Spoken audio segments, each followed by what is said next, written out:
안녕하세요. 종로플러스 학생 고등부 여러분. 오늘은 황만근은 이렇게 말했다. 저번 시간에 배운 두 번째 시간입니다. 황만근은 이렇게 말했다와 똑같은 어떠한 그 전해 형식을 따른 가전체 소설인 공방전도 오늘 같이 배울 거니까, 특히 황만근은 이렇게 말했다만큼이나 중요한 게 공방전이거든요. 이 두 작품을 오늘 같이 잘 공부해 보도록 하겠습니다. 저번 시간까지 황만근이 마을에서 하다못해 공동 병소를 만들고 평상 만들고 똥까지 퍼주면서 공평하게 이렇게 나누어 줬던, 마을에서 굉장히 하기 싫은 일을 갖다 도맡아 솔선수범했던, 그러면서도 자기 아들과 자기 어머니에게 효도를 다했던 굉장히 제가 보기로는 거의 완벽에 가까운 사람인데도 불구하고 마을 사람들은 굉장히 황만근을 갖다가 반근이, 반푼아치 막 이렇게 병신처럼 하대하고 하찮게 여기는 그러한 모습을 갖다가 그러한 태도를 갖다 엿볼 수가 있었죠. 그 다음에도 이 황만근이가 마을에서 어떤 일을 했는지를 갖다가 계속해서 나오는 부분이니까 계속해서 주의 깊게 보시도록 하시겠습니다. 황만근은 또한 책에 나오는 예는 몰라도 염습과 산역과 같이 이 염한다고 그래요. 염습이라는 건 뭐냐면, 지금으로 따지면 장례 지도사 있잖아요. 장례 전문 지도사, 누가 돌아가시면 장례 지도사가 와가지고 그 장례에 대한 모든 것, 특히 이 염한다고 그래요. 사람이 죽으면 목욕을 시켜야 되거든요. 그렇다고 물에 이렇게 담갔다 목욕하는 게 아니라 알코올 갖다가 세심하게 발끝부터 머리끝까지 깨끗하게 씻기고, 또 수의라고 그래요. 그 옷을 갖다가 새로 입히고 이러한 전반적인 일을 하는 이 염습. 그 다음에 산역. 염습을 했으면 이제 장례를 치르고 무덤을 만들어줘야 될 거 아니에요. 시체를 묻고 무덤을 파고 시체를 묻고 봉분까지 쌓는. 쉽게 얘기하면 염습과 산역은 지금으로 따지면 장례 지도사가 해야 할 전문적인 일. 그럼에도 불구하고 그게 쉽지가 않죠. 사람의 죽은 시체를 갖다가 씻고 그 옆에서 계속해서 뒤치다꺼리 한다는 게 쉽지가 않아. 같이 남이 꺼리는 일에는 누구보다 앞장을 섰고, 동네 사람들도 서슴없이 그에게 그런 일을 맡겼다. 황만근은 정말 진짜 마을에서 관여 안 하는 일이 없죠. 좋은 일은 좋은 일대로, 굳은 일은 굳은 일대로 모든 걸 갖다 도맡아서 했음을 우리가 알 수 있어요. 똥구덩이를 파고 우리를 짓고 벽돌을 찢는 일 또한 황만근이 동네 사람 누구보다 많이 했다. 마을길, 풀깎기, 도랑, 청소, 공동, 우물 청소, 이 정도면 마을 이장보다 더 큰 역할을 하는 사람이잖아요. 그죠? 거의 봉사자로서는 거의 마을에서 으뜸이야, 으뜸. 정말 최고의 인물됨을 갖고 있죠. 용왕제에 쓸 돼지를 산채로 묶어서 내다가 싫다고 유동질하는 돼지에게 때때 옷을 입히는, 세계적으로 유래가 드문 일에는 그가 최고의 전문가였다. 바다의 용왕에게 이제 올 한 해도 고기 잘 잡게 해주세요, 태풍 피해 없게 해주세요, 이렇게 제사를 1년에 한 번씩은 지내거든요. 그럼 제물로 소나 돼지를 갖다 바치게 되는데, 특히 돼지도 그냥 신에게 바칠 수가 없으니까 때때로, 쉽게 얘기하면 한복을 입히는 거야, 정성스럽게. 근데 살아있는 돼지에게 한복을 입히는 게 쉽겠냐고요. 그래서 세계적으로 유래가 드문 일, 그렇게 힘든 일에도 불구하고 그 분야에서는 최고의 전문가였다라는 얘기죠. 동네의 일, 남의 일, 굳은 일에는 언제나 그가 있었다. 그런 일에 대한 대가는 없거나, 동네 지금까지 이 모든 염습, 산업, 용왕제 쓸 일, 도랑 청소, 풀깎기, 이런 일은 그냥 무조건 공짜로 그냥 봉사했다라는 얘기죠. 반값이거나 다른 사람의 농사일을 도와줄 때는요, 요즘에 쉽게 그 농사일만큼이나 비싼 그 인건비가 없거든요. 그런데 반값으로 해줬대요. 얼마나 착해요. 제값이면, 왜 경운기와 같이 일을 할 경우에는 경운기 기름값도 들어가야 되고요, 기계가 들어가는 부분이기 때문에 제값을 쳐준다고 할지라도 공치사가 따라서, 치사라는 건 감사함을 전하는 건데 공 비었다라는 얘기야. 그냥 감사함을 느끼긴 느끼는 건데 그게 제대로 진정성 있는 감사가 아니라 그냥 뭐라 그래? 그냥 그 감사는 감사인데 그, 그 진심 어린 감사가 아니라 그냥 그래 고마워 그래 잘했어 이런 정도의 공치사가 꼭 따랐다라는 거죠. 왜? 아니 제값 받고 일해줬음에도 불구하고 꼭 너는 나 때문에 이렇게 돈 벌고 사는 거야 이러한 공치사를 했습니다. 그 공치사가 뭐냐 뒤에 나와요. 방근아 너는 우리 동네 아이고 어디 인정 없는 대처 읍내 같은데 대처라는 건 아주 큰 읍내 도시 같은 읍내 같은 데 갔으마 진작에 굶어 죽어도 죽었다. 암만 바보라도 고마울 줄 알아야 사람이다. 아나 아이나 어른이나 너한테는 다 고마운 사람이니까 상 찡그리지 말고 얼굴 찡그리지 말고 인사 잘하고 다녀라. 아이 어? 너 우리 아니었으면 너 굶어 죽었어. 마을 사람들 웃기죠. 내가 보기로는 이 정도의 일을 할 수 있는 능력이 있으면 이미 만약에 황만근이가 자기만을 위해 살았다고 한다면 마을에서 그 누구보다도 벌써 부자가 됐을 거야. 그 모든 거 포기하고 뭐 공짜로 아니면 반값만 받고 이렇게 일해줌에도 불구하고 마을 사람들은 오히려 공치사를 이따위로 했다니까요. 황만근은 황제석 씨의 이런 긴 사설을 듣고 때조차 벙글거렸다. 들을 때조차 일이 끝나면 굽신굽신 인사를 했다. 춤을 추듯이 흥겹게. 굉장히 겸손하고 낙천적인 황만근의 성격을 알 수 있습니다. 마을의 꾸준히 일을 함에도 항상 웃음을 잃지 않고 자기 일처럼 열심히 하는 황만근의 성격을 엿볼 수가 있죠.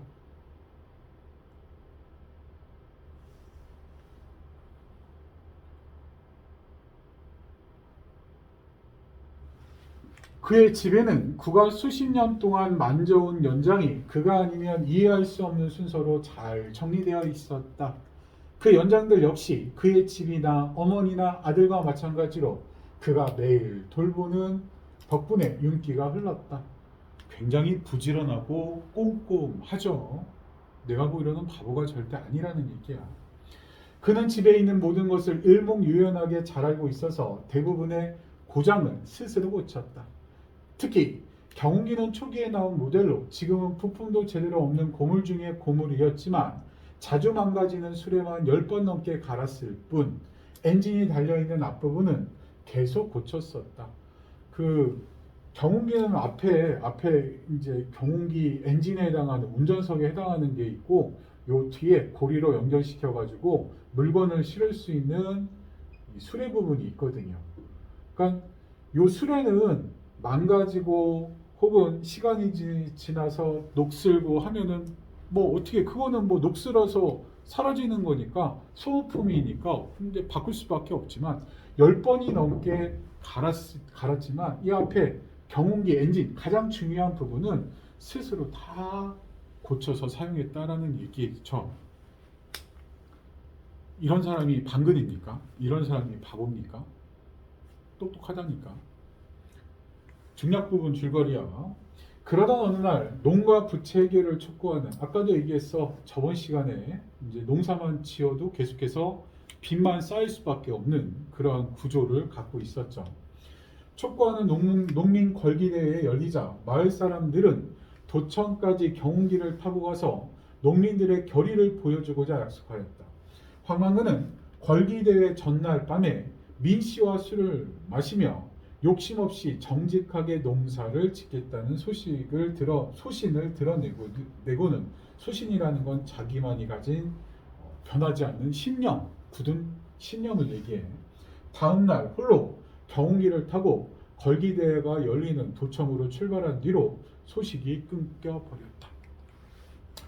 그러니까 이 민씨랑 그런 얘기를 합니다. 국가에서 아주 싼 값으로 야, 뭐 경운기 사라, 농기계 사라, 혹은 뭐 대출을 많이 해줘요. 실제로 이때 당시 해줬어. 그런데 이 황만근은 그거 대출 받으면 안 된다고 그 대출이 다 빚이고 결국 농민을 갖다가 가난뱅이로 전락하게 만들 수밖에 없는 구조다. 되게 이제 어떻게 보면은 해안, 똑똑한 시각을 갖고 미씨랑 얘기를 하거든요. 그래서 이제 그런 얘기를 갖다가 하면서 미씨도 이제 끄덕끄덕 거리고, 그래서 아마 그 누구보다도 농가 부채를 해결해 달라는 걸기대회에 갔을지도 모르겠어요. 똑똑해. 말하는 거 들어보면.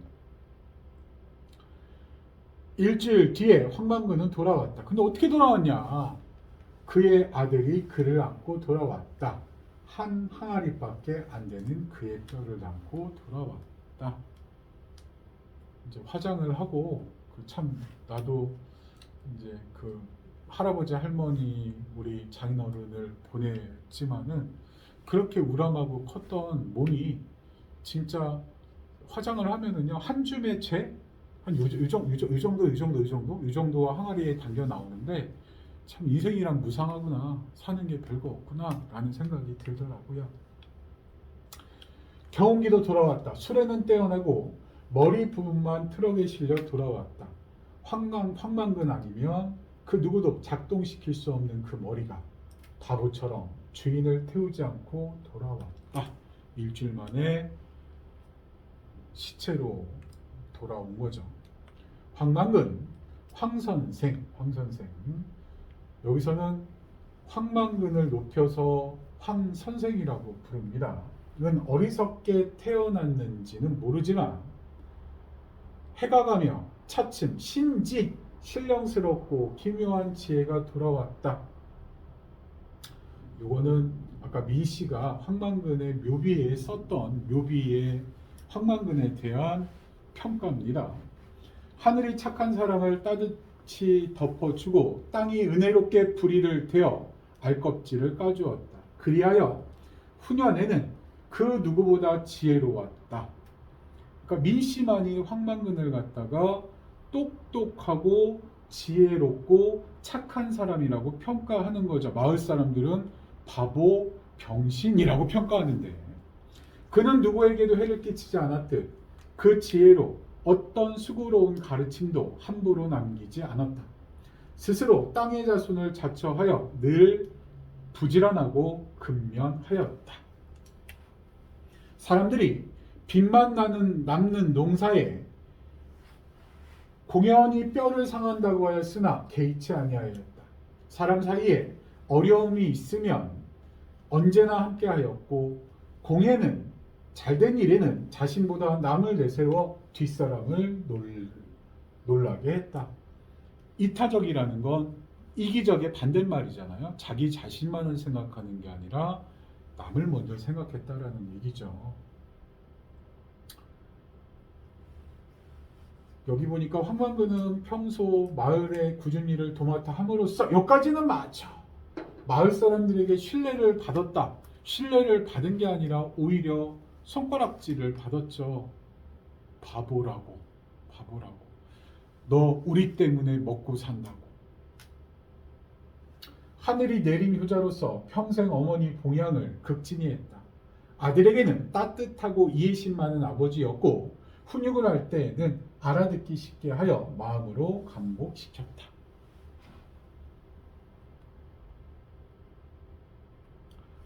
선생은 천성이 술을 좋아하였는데 사람들은 선생이 가난한 것은 술 때문이라고 했다. 선생은 어느 농사꾼보다도 부지런했고 농사일에도 이거 있었다라는 건 익숙해 있었다라는 얘기야. 억지로 빼앗지 않았고, 남으면 술을 빚어 문중 땅과 나이가 들어 농사가 힘에 부친 사람의 땅을 빌려 농사를 지었다. 농사를 칠 때 땅에서 억지로 빼앗지 않고 남으면 술을 빚어 가벼운 기운은 하늘에 바치고 무거운 기운은 땅에 돌려주었다. 그러므로 선생은 술로서 망한 것이 아니라 술의 물감으로 인생을 그려나간 것이다.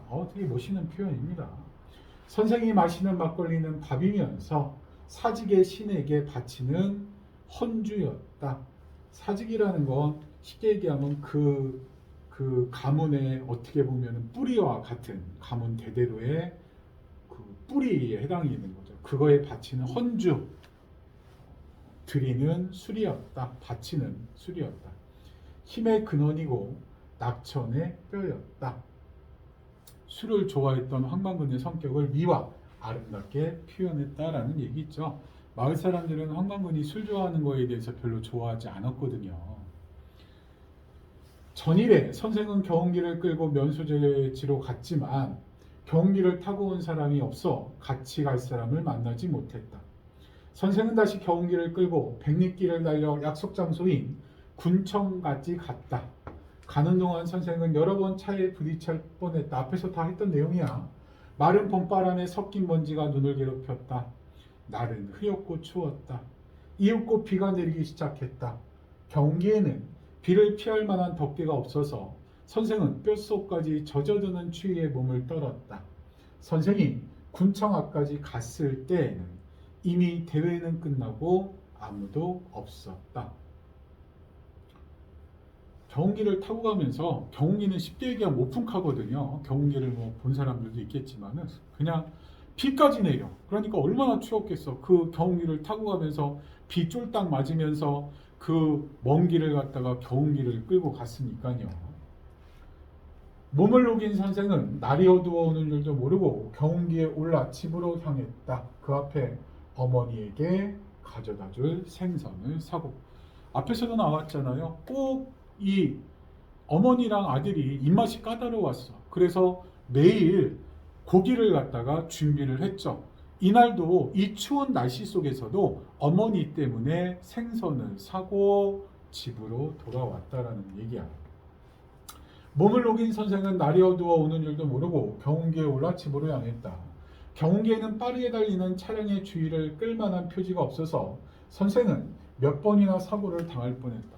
지금은요, 경운기 뒤에요, 의무적으로 반사판이라고 그래. 이렇게 차가 갈 때 헤드라이트를 뒤에서 비치면 반사판에 앞에 경운기가 혹은 경운기가 아니더라도 어떠한 큰 물체가 가고 있구나라는 걸 갖다가 알 수가 있어.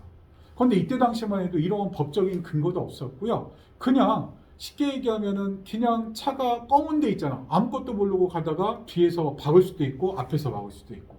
그러니까 그 차를 갖다가 조심스럽게 피하면서 가냐고 얼마나 신경이 곤두섰겠습니까?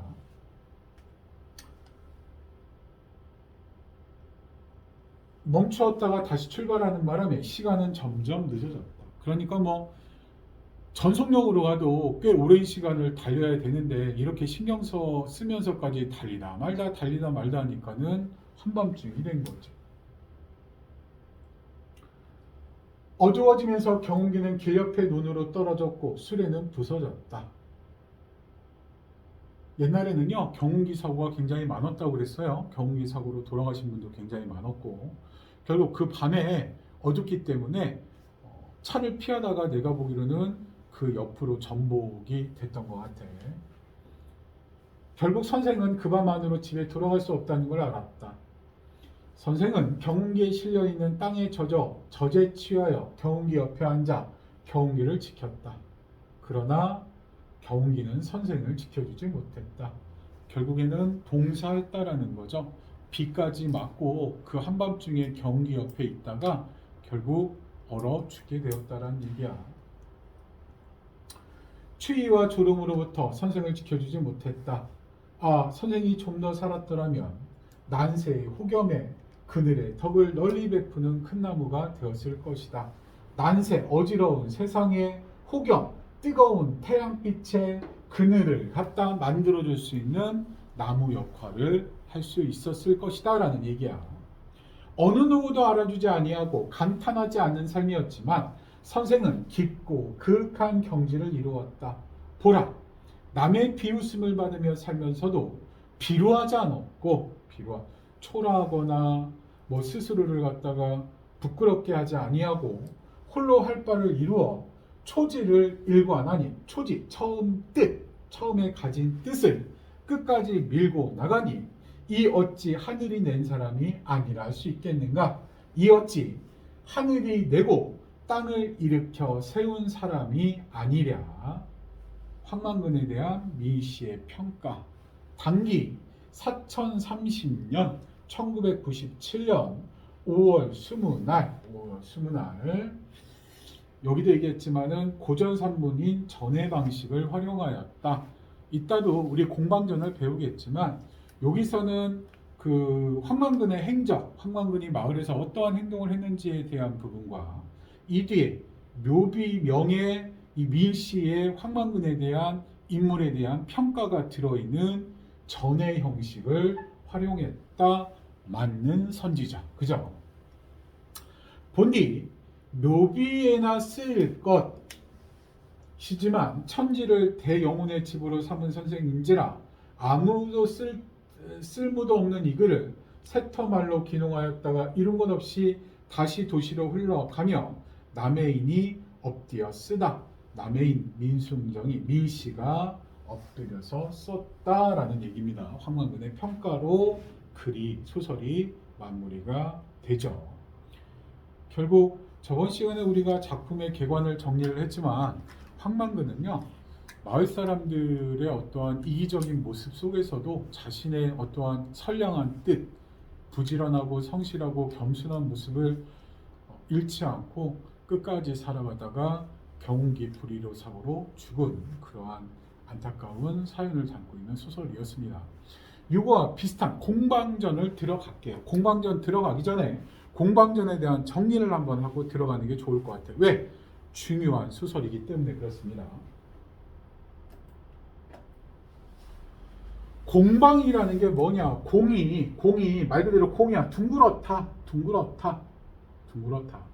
방이 뭐냐? 이 방자가 뭐가 났다라는 거거든. 각이 졌다라는 얘기야. 이렇게 사각. 원래 관지 그것을 꿰뚫어서 엽전을 갖다가 이어주는 거거든요. 그러니까 공방이라는 건 뭐를 얘기하냐? 엽전의 모양, 엽전을 뜻하는 거고요. 전이라는 건 아까도 얘기했던 전의 형식, 즉 공방의 행적과 그에 대한 평가로 이루어진 공방전입니다. 핵심 정리를 간단하게 보고 갈게요. 갈래는 가전체입니다. 가전체. 좀 안 보일 수도 있겠다. 좀 그래도 좀 써놔요. 가전체. 거기 지문 들어가기 전에 가전체 전무나 전의 형식을 갖고 있고요. 우화소설. 어찌 보면은 여기에 가전체라는 것 자체가 사람의 이야기를 사물이나 동물을 의인화시켜서 만든 전의 형식을 우리가 가전체라고 하거든요. 그 다음에 성격이 교훈적이고 우화적, 우의적이다. 배경은 시간은 중국이고요. 공간도 중국. 실제 여기 등장하는 인물에 중국의 실제 인물도 등장을 합니다.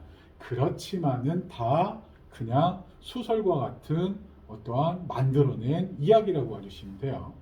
시점은 전지학 작가 시점. 제재는 돈. 주제는 돈의 폐해에 대한 경계와 비판. 돈이 있잖아요. 되게 이중적인 모습, 이따도 설명을 하겠지만은 돈은 긍정적 역할도 하지만 내가 보기로는 긍정적 역할보다 부정적인 역할을 더 많이 하는 것 같아. 특징, 돈을 의인화하여 전기 형식으로 서술했다. 중국 역사와 인물, 실제 인물이 나옵니다. 인물을 폭넓게 활용했고요. 돈의 폐해에 대한 작가의 비판적 태도가 드러났고, 국순전, 이제 여기서는 술을 갖다가 또 의인화시켜서 만든 소설이 있거든요. 술도 돈이랑 비슷한 것 같아.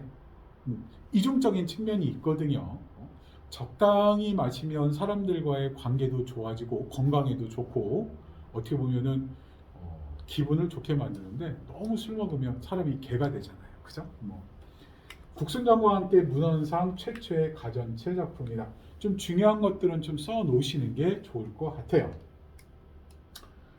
구성 그렇고 여기 전체적인 내용만 좀 한번 살펴보고 본문을 들어갈게요. 왜 그러냐면 책에 나오는 부분은 일부만 나오기 때문에 실제로 이 글을 쓴 임춘이라는 사람은 고려시대 때의 문신입니다. 고려시대 때의 문신. 고려시대 때 이제 돈이 실제적으로 정착이 되면서 그 전까지는 쉽게 얘기하면 돈이라기보다도 물물 교환의 형태로 특히 물물 교환의 가장 대표적인 물건이 쌀, 그 다음에 철, 그 다음에 소금 이러한 것들이 물물 교환의 대상이 됐거든요. 이따 염찰승이라는 사람도 나와요. 여하튼 그럼 물물 교환에서 돈의 어떤 유통 구조로 넘어가면서 이 돈에 대해서 그 전까지는 물물 교환은 1대1 교환이기 때문에 내가 필요할 때 가서 이만큼만 물물 교환해서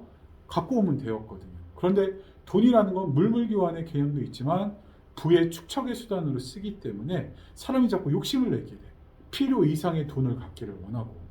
이제 그러면서 돈의 폐해가 나오는 거를 이 임춘이라는 작가가 봤을 거고요. 그걸 갖다가 야, 이거 돈이라는 게 무섭구나. 돈이라는 게 인간을 갖다가 이렇게 간사하고 나쁘게 만들구나 라고 해서 이 공방을 갖다가 돈을 갖다 의인화해서 이러한 전의 형식을 썼어요. 그래서 이 전체적인 내용을 한번 보고 가야 될 것 같아요. 발당, 이게 줄거리라고 보시면 돼. 읽어드릴게요. 공방의 조상은 수양산에 응가하다가 황제 때 처음 등용되었고 그의 아버지 천은 주나라 재상으로 나라의 세금을 담당하였다. 공방은 그 생김이 밖은 둥글고 아까 엽전 봤잖아요. 안은 모나며 네모난 구멍이 뚫려져 있어. 인이응변을 잘하여 한나라의 홍려경이 되었다. 홍려경이라는 벼슬은요 뒤에도 나옵니다. 외국인들을 접대하는 사신이야. 그러나 공방의 성질이 돈의 성질이 탐욕스럽고 더러워 돈을 중하게 여기고 곡식을 천하게 여기므로 백성들로 하여금 근본을 버리고 장사 입속만을 좁게 하였다. 또 재물을 많이 가진 사람이면 무조건 가까이 사기였다. 원제 때 공우의 상소로 공우의 이제 충신입니다. 상소로 조성에서 쫓겨났으나 반성하지 않았다. 진나라 때에는 공방의 재주를 이용하고자 그의 제자들을 등용하였다. 남송 때에는 공방의 제자들이 천하를 교란하여 축출되었고 다시 반성하지 못하였다. 공방의 아들은 작물죄를 짓고 사형당했다. 이에 사신은 공방이 본분을 잊고 사용만 따른 자이므로 그 일당까지 모두 없애야 한다고 말을 했는데 지금 돈 있어졌니? 없니? 돈 사라지지 않죠. 지금까지 돈은 계속해서 엽전의 형태에서 지폐나 혹은 뭐 수표의 형태로 바뀌었지 지금까지도 돈은 사람들의 필요에 따라 계속 내려오고 있죠. 지금도 충분히 돈에 대한 가치에 대해서 되돌아볼 수 있는 가전체 소설입니다. 한번 볼게요.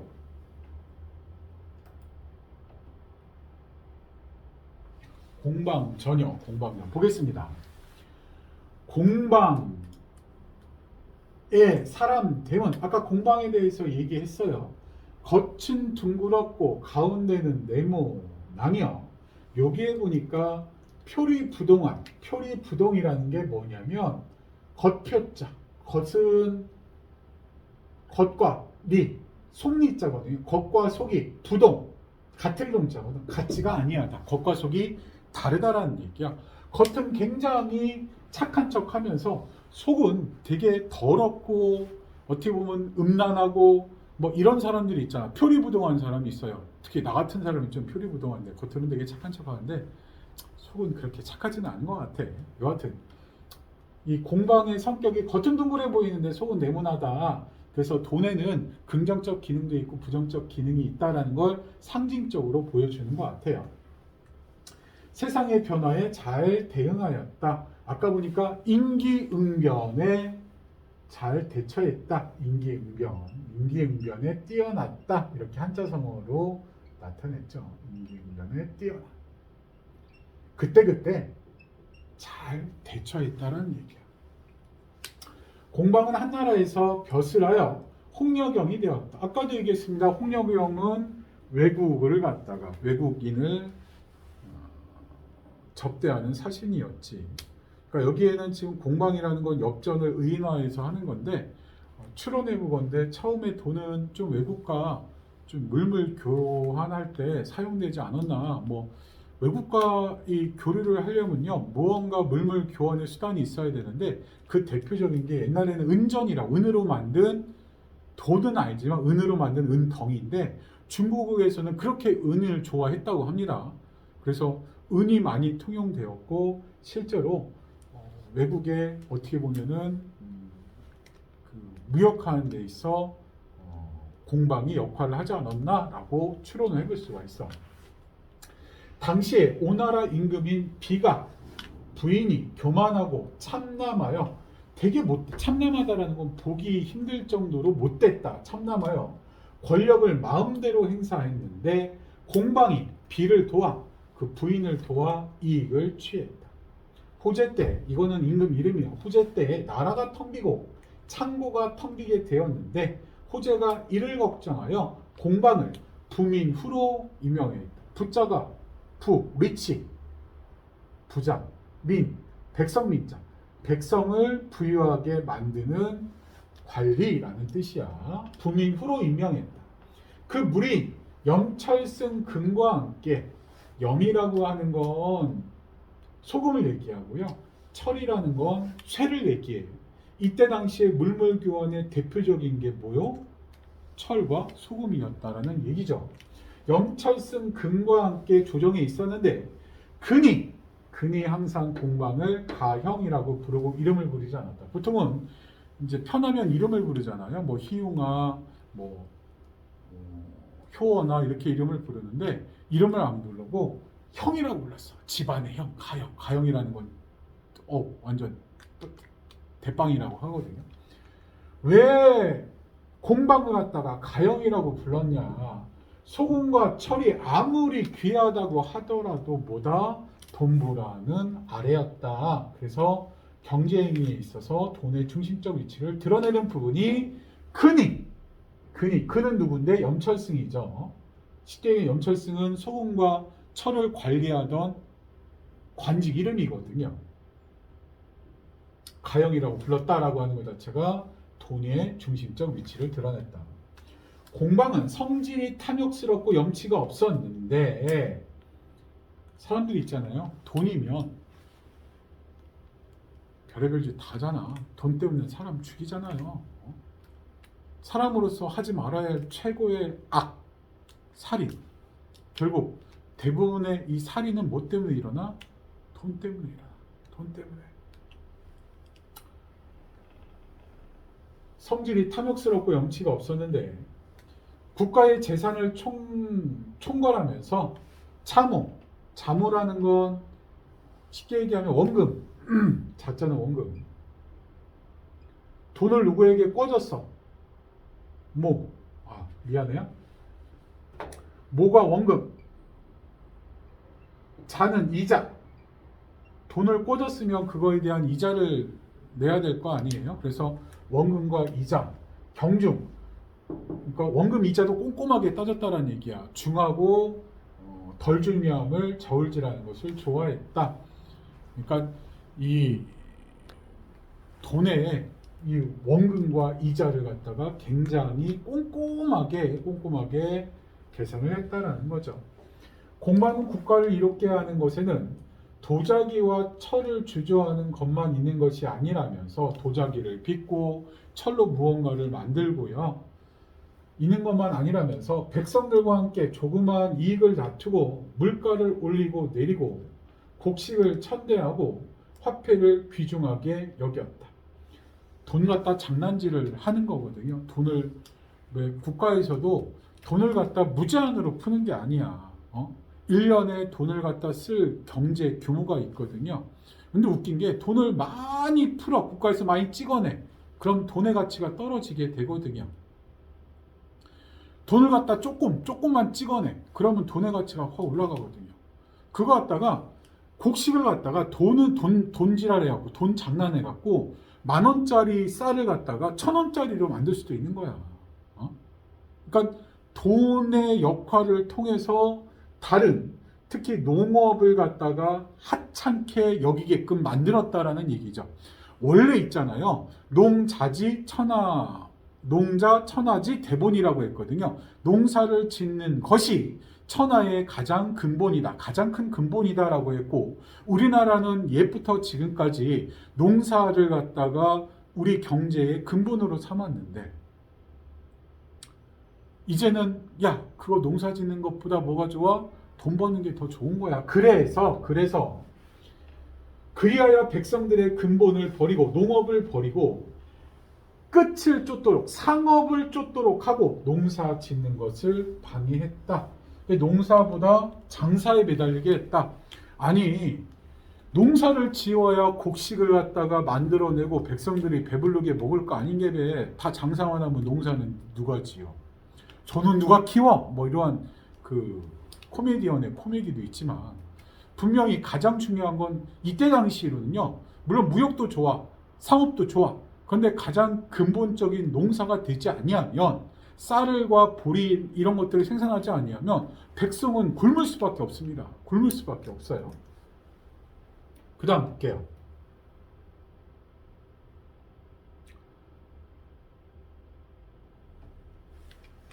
사시는 다음과 같이 표현입니다. 여기서 중요한 거 아까 황만근을 평가했던 사람이 누굽니까? 민씨가 있었죠. 여기서 민씨와 똑같은 역할을 하는 게 바로 사신입니다. 사신, 역사를 기록하는 신하라는 얘기야. 사신. 민씨와 똑같은 역할을 한다. 아까 묘비명에 적을 만한 민씨의 그 황만근에 대한 평가 있잖아. 그 부분에 해당되는 게 바로 여기라고 봐주시면 돼요. 똑같은 역할을 하는 거예요. 공방에 대해서 어떻게 평가를 내렸냐. 다른 사람의 신하가 된 사람이 두 마음을 품고 큰 이익을 쫓는다면 이 사람은 과연 충신인가? 공방이 때를 잘 만나고 좋은 주인을 만나 정신을 모아서 정중한 약속을 맺었고 생각지도 못한 많은 사랑을 받았다. 당연히 이로운 일을 생기게 하고 새로운 것을 제거하여 은덕을 갚아야 하지만 비를 도와 아까 그 부인 있잖아요. 왕의 부인을 도와 권력을 마음대로 하고 마침내 자신의 무리들을 심었다. 제자까지 양성을 했으니까 공방에 대한 부정적인 평가. 차이점은 있네. 민씨는 황만근에 대해서 어떻게 평가했어? 긍정적으로 평가했지. 그런데 여기서 사신은 공방에 대해서 부정적으로 평가를 한 거야. 공방의 이러한 행동은 충신은 경계 바깥의 사귐은 없다는 말에 위배되는 것이다. 공방이 죽고 그의 무리들이 다시 송나라에서 기용되어 권력자에게 아부하고 올바른 사람들을 모함했었다. 비록 길고 짧은 이치가 하늘에 있다고 해도 원제가 공우의 말을 받아들여 이 공우가 너무 공방이 날뛰니까 다 죽여버리자. 이제는 공방 없애버려요 라고 했는데 그걸 갖다가 받아들이지를 못했어. 말을 받아들여 한꺼번에 공방의 무리들을 죽였다면 뒷날의 근심을 모두 없앨 수 있었을 것이다. 화폐를 폐지하자는 작가의 주장이 담겨있다. 돈에 대한 비판적 시각이다. 다만 공방의 무리들을 억제하기만 하여 후세까지 그 폐단을 미치게 했으니 어찌 일보다 말이 앞서는 사람은 항상 미치 못할까를 근심하지 않겠는가. 결국에는요. 돈의 폐해는 지금까지도 있는 거야. 이거는 뭐 이때 당시 뭐 여기에 뭐 공방이 매관매직도 하거든요. 돈 갖다가 벼슬을 사기도 하고 팔기도 하고 그렇다 보니까 모든 사람들이 공방에 굽신거리고 공방을 따를 수밖에 없어. 이 돈이라는 건 있잖아요. 뭐 지금 돈 때문에 정치 뭐 누가 돈 먹으니 뭐 누가 50억을 아들이 먹었느니 뭐 이런 얘기를 하잖아. 나라의 일을 하는 사람들은 가난해야 됨에도 불구하고 이 돈 때문에 공명정대하게 일을 처리해야 되는데 정의롭게 일을 처리해야 되는데 그러지 못할 경우가 굉장히 많거든요. 이 임춘은 돈에 대해서 공방에 대해서 상당히 부정적인 시각을 갖고 있다. 그래서 부정적인 평가, 비판적인 시각으로 공방에 대한 평가를 내렸다라는 것 정도만 알아두시면 되겠습니다. 황만근은 이렇게 말했다와 공방전은 전으로서의 공통점은 있으나 각각 인물에 대한 평가는 굉장히 긍정적이고 부정적인 상반대적인 입장이었다라는 얘기죠. 키포인트는 요 다음부터 또 진행하도록 하겠습니다. 기출문제를 통해서 다시 한번 본문을 확인해 보겠습니다.